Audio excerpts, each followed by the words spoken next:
የአፍሪካ ህብረት የምርጫ ታዛቢ ቡድን ሰባተኛው የኢትዮጵያ ጠቅላላ ምርጫ ድምጽ አሰጣጥ ሂደት የኢትዮጵያና የዓለም አቀፍ የህግ ማዕቀፎችን በተከተለ መርህ በስኬት መጠናቀቁን ገልጿል።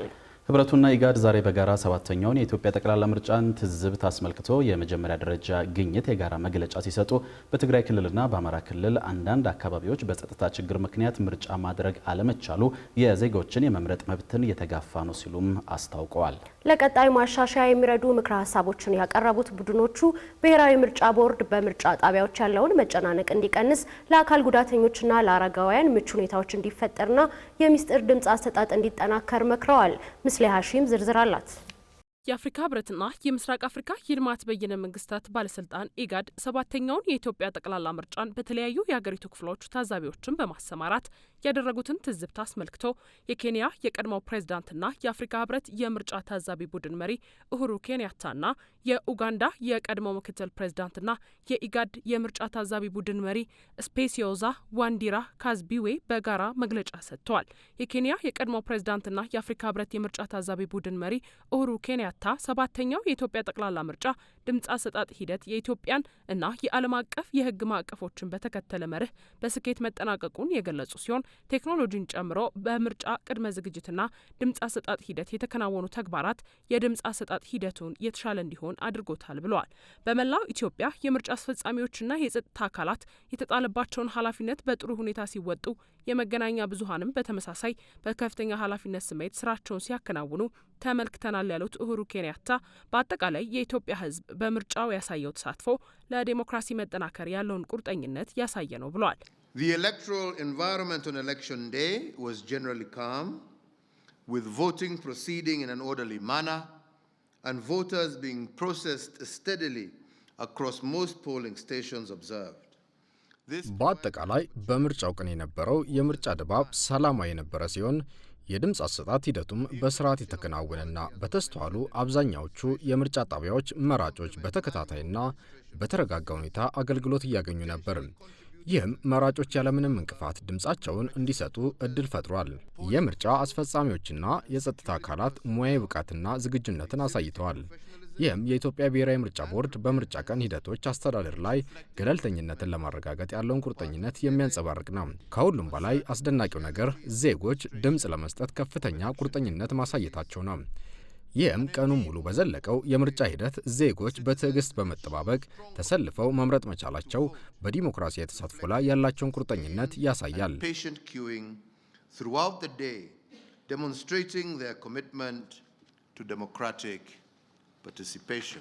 ምንም እንኳን የኢትዮጵያ ብሔራዊ ምርጫ ቦርድ በጸጥታ ችግር ምክንያት ምርጫ ባልተካሄደባቸው የትግራይ ክልልና የአማራ ክልል አንዳንድ አካባቢዎች ላይ አስቻይ ሁኔታ ሲፈጠር ምርጫ እንደሚካሄድ ቢገልጽልንም በአካባቢዎች ላይ ሰባተኛውን ጠቅላላ ምርጫ ማድረግ አለመቻሉ ሙሉ በሙሉ የመምረጥ መብትን ተግባራዊ የማድረግ ሂደት የሚጋፋ ነው ብለን እናምናለን ያሉት የቡድኑ መሪ The mission noted the suspension of polling in 46 constituencies.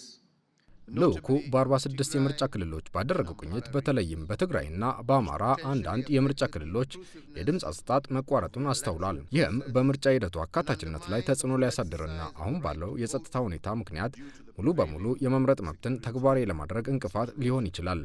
ምንም እንኳን ምርጫ ቦርድ ሁኔታው ምቹ ሲሆን በእነዚህ ምርጫ ባልተከናወነባቸው ክልሎች አስቻይ ሁኔታዎች ሲፈጠሩ ምርጫ እንዲካሄድ ለማድረግ ያለውን ቁርጠኝነት ቡድኑ ቢረዳም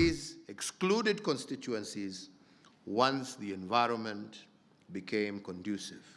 የኢጋድ የምርጫ ታዛቢዎች ቡድን አባላት በተገኙባቸው የምርጫ ጣቢያዎች የድምጽ አሰጣጥ ሂደቱ በታቀደለት ሰዓት ተጀምሯል ያሉት የኡጋንዳ የቀድሞው ምክትል ፕሬዝዳንትና የምስራቅ አፍሪካ የልማት በይነ መንግስታት ባለስልጣን ኢጋድ የምርጫ ታዛቢ ቡድን መሪ ስፔሲዮዛ ዋንዲራ ካዝቢዌ የኢጋድ የምርጫ ታዛቢዎች ስምሪት በወሰዱባቸው የኦሮሚያ፣ አማራ፣ ሲዳማና ሶማሌ ክልሎችና ድሬዳዋና አዲስ አበባ ከተሞች በየጣቢያዎቹ በቂ የምርጫ ማስፈጸሚያ ቁሳቁሶች ተሟልተው የድምጽ አሰጣጥ ሂደቱ ለመራጮች እንቅስቃሴ ምቹ እንደነበር ገልጸዋል። በምርጫው ዕለት በጣቢያዎች ረጃጅም ሰልፍ የነበረ ቢሆንም ምርጫ ቦርድ እስከ እኩለ ሌሊት 6 ሰዓት ማራዘሙን ተከትሎ መራጩ ህዝብ ዴሞክራሲያዊ መብቱን ለመጠቀም የነበረው ተነሳሽነትና ትዕግስት የሚደነቅ ነው ብለዋል። Poll opening was observed in 11 polling stations, all of which opened on time. በ11 የምርጫ ጣቢያዎች የምርጫ መከፈት የተስተዋለ ሲሆን ሁሉም በሰዓቱ የተከፈቱና በቂ የምርጫ ቁሳቁሶች እንዲሁም ሰራተኞች ነበሯቸው። ነገር ግን በተመለከትናቸው የምርጫ ጣቢያዎች በጣም ረጅም ሰልፎችን ተመልክተናል። በአብዛኞቹ የምርጫ ጣቢያዎች ሰላማዊ ተሳትፎ እንደነበርም አስተውለናል። ሰዎች ከጠዋቱ 11 ሰዓት በፊት ደርሰዋል። ጣቢያዎቹ ሊከፈቱ የነበረው በ12 ሰዓት ሲሆን የእኛ ታዛቢዎችም በ11 ተኩል እዚያ ነበሩ። እንዲሁም መራጮች ኢትዮጵያውያን እዚያው ተገኝተው ነበር። In all the polling stations observed, ballot boxes were correctly sealed. The setup of the polling stations allowed for the free flow of voters and guaranteed the security of the vote. በተመሳሳይ በአማራና በትግራይ ክልል ያለው የጸጥታ ስጋት ለምርጫው መሳካት እንቅፋት መሆኑን የገለጹት የቡድኑ መሪዋ የሴቶች ተሳትፎ በምርጫ አስፈጻሚዎች በተመራጮችና በመራጮች ዘንድ ዝቅተኛ ነው ብለዋል። Security concerns in parts of Amhara and Tigray regions በትግራይ ክልልና በአማራ ክልል በተወሰኑ አካባቢዎች የነበሩ የጸጥታ ስጋቶች በአንዳንድ የምርጫ ክልሎች የምርጫውን አፈጻጸም ጎድተውታል። በአማራ ክልል 8 የምርጫ ክልሎችና በትግራይ ክልል 38 የምርጫ ክልሎች በምርጫ ሂደቱ ላይ አልተሳተፉም። የሴቶችን ተሳትፎና አቅም ለማሳደግ የሚደረገው ጥረት የሚደነቅ ቢሆንም ከተመዘገቡት መራጮችና ከአጠቃላይ ሕዝብ ቁጥር አንጻር ሲታይ ሴቶች በምርጫ እጩዎች መካከል አሁንም ያላቸው ውክልና አነስተኛ ነው። በአመራር ሚናዎች ላይ ያላቸው ውክልና የምርጫ ጣቢያ ኃላፊዎችን ጨምሮ አሁንም ውስን ነው። Their representation in leadership roles, including as polling station managers, also remains limited.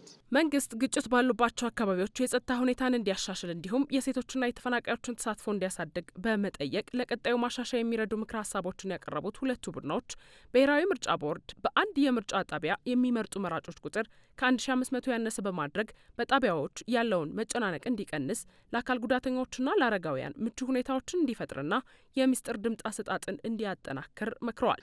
The threshold of 1,500 registered voters per polling station. በአንድ የምርጫ ጣቢያ 1500 የተመዘገቡ መራጮች መኖራቸው በምርጫ ሂደቱ አያያዝ ላይ ውጤታማነትን ለማምጣት ምቹ አልነበረም። የምርጫ ጣቢያዎች ስፋትና አቅም በአንዳንድ ሁኔታዎች የመራጮችን እንቅስቃሴ የሚገፋ ሲሆን ይህም የድምፅ አሰጣጡን ምስጢራዊነት አደጋ ላይ ሊጥል ይችላል። የቦታው መጥበብ የመራጮች አገልግሎት አሰጣጥ ፍጥነት እንዲቀንስ አድርጎታል። The smooth voter movement potentially undermining secrecy of the ballot. Consider reducing the number of voters to a maximum of 1,000 voters per polling station. The 1,000 is still many because if you go into the ከአንድ የምርጫ ጣቢያ ከፍተኛው የመራጮች ቁጥር አስተውለናል። ቢያንስ 1000 መራጮች እንዲሆን ቁጥሩን የመቀነስ ጉዳይ ግምት ውስጥ ማስገባት ያስፈልጋል። 1000 የሚለው ቁጥር አሁንም ብዙ ነው የመራጩን ቁጥርና የሰው ልጅ ባህሪ ካየን። ስለዚህ 1000 አሁንም በጣም ብዙ ይመስለኛል። ነገር ግን ይህ በሂደት የሚስተካከል መሆኑን እንረዳለን። የገንዘብ ነክ አንድምታዎችም ስላሉት እንደ ዓለም አቀፍ ያሉ ምርጥ ተሞክሮችን በመከተል በአንድ የምርጫ ጣቢያ የመራጮችን ቁጥር እንዲቀንሱና ከመራጩ ጋር የሚመጣጠን ሂደቱን የሚያስተዳድሩትን ሰዎች ቁጥር እንዲጨምሩ እንመክራለን። who are managing the process at that level. በተጨማሪም የፖለቲካ ፓርቲዎች የሴቶች ውክልና እንዲያረጋግጡ ሲቪል ማህበረሰቡና ሚዲያውም ለዲሞክራሲያዊ ባህል ግንባታ የበኩላቸው እንዲወጡ ምክር ሀሳብ ያቀረቡት ቡድኖቹ በአሁኑ ወቅት የድምጽ መቁጠር ስራ እየተከናወነ በመሆኑ ሁሉም ባለድርሻ አካላት ሰላምን እንዲጠብቁና ቅሬታዎችን በህጋዊ መንገድ ብቻ እንዲፈቱ ጥሪ አቅርበዋል።